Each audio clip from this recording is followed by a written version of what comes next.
সকলকে শুভেচ্ছা। আমি মোহাম্মদ জাকারিয়া বুলবুল, প্রভাষক তথ্য ও যোগাযোগ প্রযুক্তি, চাষড়া দারুল উলুম আলিম মাদ্রাসা, তুলারামপুর সদর, নড়াইল। আমাদের আজকের পাঠ পরিস্থিতি একাদশ শ্রেণী তথ্য ও যোগাযোগ প্রযুক্তি বিষয়ে দ্বিতীয় অধ্যায় ডেটা কমিউনিকেশন সিস্টেম নেটওয়ার্কিং। পাঠ শিরোনাম কমিউনিকেশন মিডিয়া 2, তার বা কেবলবিহীন মাধ্যম। তার বা কেবলবিহীন মাধ্যম আজকের পাঠ। শিখন ফল, তার বা কেবলের মাধ্যমের প্রকারভেদ জানতে পারবে। তার বা কেবলবিহীন মাধ্যমের প্রকারভেদগুলো দেখি। 1. Microwave transmission. ছবি দেখছি আমরা ডান পাশে।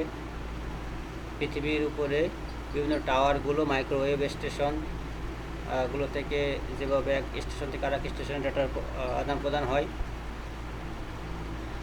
লাইন অফ সাইট 30 মাইলের মধ্যে, এটাকে আমরা মাইক্রোওয়েভ ট্রান্সমিশন বলছি।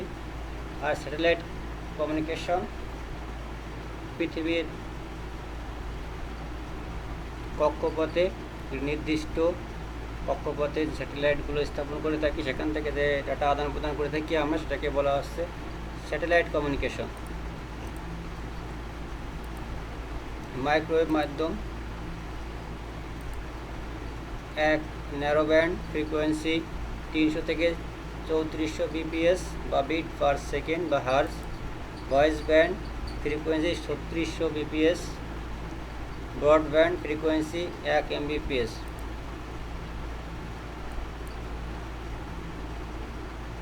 4. স্যাটেলাইট ফ্রিকোয়েন্সি অতি উচ্চ মাত্রা ফ্রিকোয়েন্সি। স্যাটেলাইট কমিউনিকেশনের সম্পর্কে একটি বর্ণনা দিই। একটি ছবি দেওয়া আছে স্যাটেলাইটের। ভূপৃষ্ঠে 36,000 কিলোমিটার উপরে ভূ সমলয় কক্ষ এই স্থাপিত উপগ্রহের মাধ্যমে অতি উচ্চ মাত্রা ফ্রিকোয়েন্সির মাধ্যমে বিশ্বব্যাপী ডাটা কমিউনিকেশনের কাজ করে। প্রায় 2000 উপগ্রহ মহাকাশে বর্তমানে ডাটা কমিউনিকেশনের কাজ করছে। স্যাটেলাইটের ব্যবহার টেলিভিশন সিগন্যাল পাঠানোর কাজে আমরা ব্যবহার করে থাকি। বিভিন্ন প্রতিষ্ঠানের অভ্যন্তরীণ যোগাযোগের ক্ষেত্রে, প্রতিরক্ষা বিভাগে খবরাখবর আদান প্রদানের ক্ষেত্রে, আবহাওয়ার অবস্থা পর্যবেক্ষণের ক্ষেত্রে, সাগর ও মহাসাগরের সম্পদ আহরণের ক্ষেত্রে আমরা স্যাটেলাইট ব্যবহার করে থাকি। টেরেস্ট্রিয়াল মাইক্রোওয়েভ, দুইটি টাওয়ার দেখতে পাচ্ছি দুই পাশে, একটি ইনপুট একটি আউটপুট, রিসিভার একটা ট্রান্সমিটার একটা রিসিভার। ট্রান্সমিশন লাইন, এই ধরনের ট্রান্সমিশন সিস্টেমে ভূপৃষ্ঠে ট্রান্সমিটার ও রিসিভার বসানো হয়। এতে মেগাহার্জ মাত্রা ফ্রিকোয়েন্সি নিচের দিকের ফ্রিকোয়েন্সি ব্যবহার করা হয়। এই ফ্রিকোয়েন্সি মধ্যপথে কোনো বাধা অতিক্রম করতে পারে না। পাহাড়, বিল্ডিং এগুলো থাকলে এরাও অতিক্রম করতে পারে না।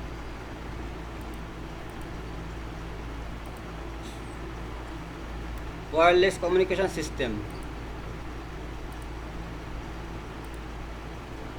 রেডিও ফ্রিকোয়েন্সি কমিউনিকেশন, মাইক্রোওয়েভ মাধ্যম যেমন short range communication, infrared communication, short range communication.